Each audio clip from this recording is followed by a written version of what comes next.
بخاری مسلم میں حدیث ہے نا، عبداللہ ابن عباس کہتے ہیں کہ حضرت عمر کی میت رکھی تھی اور ایک شخص میرے پیچھے آیا، اس نے میرے کندھے پہ اپنی کونی رکھی اور اس نے سیدنا عمر کی میت کو مخاطب کر کے کہا کہ مجھے امید تھی تم اپنے 2 ساتھیوں سے جا ملوگے، کیونکہ میں نے بارہا حضور سے سنا تھا، میں ابو بکر اور عمر داخل ہوئے، میں ابو بکر اور عمر فلاں جگہ گئے، میں ابو بکر اور عمر یوں کیا، اور اللہ کی قسم تم وہ شخص تھے کہ تمہارے اعمال پہ مجھے رشک تھا کہ میں اللہ کے حضور ان اعمال کے ساتھ پیش ہوں۔ سر اتنی بڑی کامیابیاں، قادسیہ، یرموک، آپ دیکھیں اتنا اسلام کا دائرہ وسیع ہوا۔ تو عبداللہ ابن عباس کہتے ہیں میں نے یوں مڑ کے دیکھا تو وہ سیدنا علی ابن ابی طالب تھے جو حضرت عمر کی میت کے اوپر یہ تعریفی کلمات کہہ رہے تھے۔ تو اس میں موجود ہے میں ابو بکر عمر، میں ابو بکر عمر۔ تو جب ابو بکر کے لیے کنڈی کھلی ہے تو عمر کے لیے کیوں نہیں کھلی؟ کہانی تھی، پکڑی گئی۔ اسی تو ہم عرض کرتے ہیں کہ مرنے سے پہلے اے مسلمان کر لے اس پہ غور، کتابوں کا خدا اور ہے اور یہ تمہارے بابوں کا خدا اور، یہ اور خدا ہے ان کا۔ خدا ہمارے والا ہی ہے لیکن ان کوالٹیز کے ساتھ یہ نہیں مانتے جو کتابوں کے اندر آئی ہیں، یہ اپنے بابوں کے کہنے کے مطابق چیزیں لے کے چل رہے ہوتے ہیں۔ بہرحال یہ بہت بڑی فضیلت۔ صحیح مسلم میں حدیث ہے کہ جو شخص مدینے میں مرے گا اور اس کے مصائب پہ صبر کرے گا، قیامت والے دن میں اس کا سفارشی ہوں گا اللہ کے حضور۔ جامعہ ترمذی میں حدیث ہے ہو سکے تو مدینے میں مرو، یعنی جو مدینے میں رہ رہے کوشش کرے مدینے سے باہر نہ نکلے۔ امام مالک اسی لیے نہیں نکلا کرتے تھے نا، انہوں نے ایک ہی حج کیا ہے، وہ کہتے ہیں میں نے مدینے سے باہر نہیں نکلا مجھے موت۔ اور امام مالک کی قبر آج مدینے میں میری حاضری کئی دفعہ ہوئی اس قبر مبارک پہ۔ چند ایک قبریں جو اپنی اوریجنل حالت میں موجود ہیں جن کو لوگ جانتے ہیں، ان میں امام مالک کی قبر بھی ہے۔ امام مالک کی قبر جو ہے امام نافع جو ان کے استاد ہیں عبداللہ ابن عمر کے شاگرد، دونوں کی اکٹھی قبریں۔ تو امام مالک وہاں پہ دفن ہوئے مدینہ شریف کے اندر۔ تو جامعہ ترمذی میں حدیث ہے کہ ہو سکے تو مدینے میں مرو، کیونکہ جو مدینے میں مرے گا قیامت والے دن میں اس کی شفاعت کروں گا۔ لیکن پھر وہاں کا پروٹوکول بھی ہے، یعنی ظاہر ہے وہاں کا ایک احترام ہے، ایک وہ خود ساختہ احترام ہے جو ہمارے پرائم منسٹر صاحب پھر پچھلے دنوں گئے ہوئے تھے، وہاں پہ وہ ننگے پاؤں پھیر رہے تھے۔ یعنی میں ان سے پوچھتا ہوں کہ کیا حضرت ابو بکر، عمر، عثمان و علی مدینہ شریف میں ننگے پاؤں پھیرتے تھے؟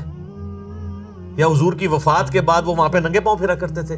یہ آپ کون سا دین امت کو سکھا رہے ہیں؟ ورنہ پھر آپ کو ڈکلیئر کرنا چاہیے کہ وہ احترام اور ادب کے رویے جو صحابہ اور اہل بیت کو نہیں پتہ تھے وہ آج کے مسلمانوں کو پتہ چل گئے ہیں۔ تو یہ تو بڑی پھر آزمائش بن جائے گی اگر آپ اس طریقے سے معاملات کو لے کے چلیں گے تو مصیبت کھڑی ہو جائے گی۔ میں نے آپ کو پہلے بھی ایک دفعہ عرض کیا تھا کہ الیاس قادری صاحب تو کافی عرصہ جب یعنی مدینہ شریف جایا کرتے تھے تو وہ گراؤنڈ فلور پہ ہی کمرہ لیا کرتے تھے۔ وہ یہ کہتے تھے کہ میں اگر فرسٹ فلور پہ چلا گیا تو یہ توہین ہو جائے گی قبر رسول کی، معاذ اللہ۔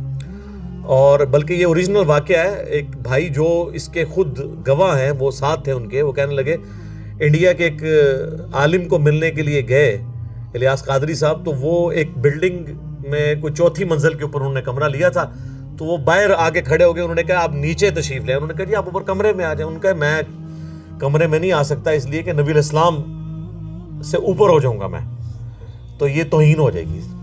تو اس عالم صاحب نے پھر ان کو پھکی دی کہ حضرت جس زمین پہ آپ کھڑے ہیں نا، قبر مبارک تو اس سے بھی نیچے ہے، یعنی اگر اس لیول پہ بھی مانا جائے تب بھی جب دفنایا جاتا ہے کسی کو تو قبر کھود کے، اور ویسے پریکٹیکلی اگر آپ دیکھیں تو ابھی تو مسجد نبوی میں کافی نیچے ہے وہ، چونکہ وہ بلڈنگ کو اوپر کیا گیا۔ اب یہ اس طرح کے آپ رویے پیش کریں گے۔ ان کی پچھلے دنوں ایک ویڈیو بھی آئی ہوئی تھی جس میں وہ گرین گھاس کے کنارے پہ کھڑے ہیں اور وہ کہہ رہے ہیں کہ جی میں یہ چونکہ گنبد خضرا سے اس کا رنگ ملتا ہے اس لیے میں اس پہ پاؤں نہیں رکھوں گا۔ تو پھر میں نے اس میں الزامی جواب دیا تھا کہ پھر تو آپ کالی جرابیں نہیں پہن سکتے کیونکہ غلاف کعبہ کالا ہے، آپ کالے ٹائر والی گاڑی میں سفر نہیں کر سکتے، آپ کالی روڈ کے اوپر سفر نہیں کر سکتے، جہاز بھی کہاں جا کے لینڈ کرائیں گے؟ الٹیمیٹلی جہاز نے بھی جہاں لینڈ کرنا ہے، جہاز کے اپنے ٹائر بھی کالے ہیں، جس روڈ پہ اس نے لینڈ کرنا ہے وہ بھی کالا ہے۔ تو خانہ کعبہ کے غلاف کعبہ کی کوئی اہمیت نہیں ہے۔ غلاف کعبہ تو نبی الاسلام کے مبارک زمانے سے پہلے کا چڑھ رہا ہے، اور بخاری مسلم میں آتا ہے نبی الاسلام نے اسے انڈورس کیا ہے، وہ اسی طریقے سے چڑھتا آ رہا ہے، تواتر کے ساتھ آ رہا ہے۔ تو یہ غلط رویے ہیں، اس طریقے سے کوئی احترام نہیں ہوتا۔ جو اوریجنل چیز ہے وہ قبر رسول ہے، آپ اس کا احترام کریں، اور جیسا کہ کرنے کا حق ہے. جو سیدنا عمر کا میں نے آپ کو بتایا، صحیح بخاری میں ایک اور حدیث ہے کہ سیدنا عمر مسجد نبوی میں انہوں نے 2 بندوں کو جھگڑتے ہوئے دیکھا، ان کی آواز ہلکی سی بلند ہوئی تو انہوں نے انہیں بلا کے کہا کہ کہاں کے رہنے والے ہو؟ تو وہ کہنے لگے ہم طائف سے ہیں. تو انہوں نے کہا اگر تم مدینے کے رہنے والے ہوتے تو میں تمہیں کوڑے مرواتا کہ تم رسول اللہ کی مسجد کے اندر اپنی آوازوں کو بلند کر رہے ہو. آج بھی اگر آپ دیکھیں روضہ شریف کے اوپر انہوں نے وہ آیات لکھ کے لگائی ہوئی ہیں، ان الذین یغضون اصواتهم عند رسول اللہ، بے شک وہ لوگ جو رسول اللہ کے حضور اپنی آوازوں کو پست رکھتے ہیں ان کے دلوں کو اللہ نے تقوی کے لیے چن لیا. بلکہ ابھی کچھ دنوں پہلے تو یہ دوبارہ سے رینوویشن ہوئی ہے نا کرونا کی وجہ سے. اب میں نے دیکھا ہے انہوں نے وہ آیت بھی لکھ کے نا اوپر پورا ایک مینیجبل فارم ہے، یا ایھا الذین آمنوا لا ترفعوا اصواتکم فوق صوت النبی، یہ آیت بھی لکھ کے لگا دی ہے سورۃ الحجرات کی کہ اے ایمان والو نبی کی آواز سے اپنی آواز کو بلند نہ کرو ورنہ تمہارے اعمال حقارت ہو جائیں گے اور تمہیں خبر بھی نہیں ہوگی.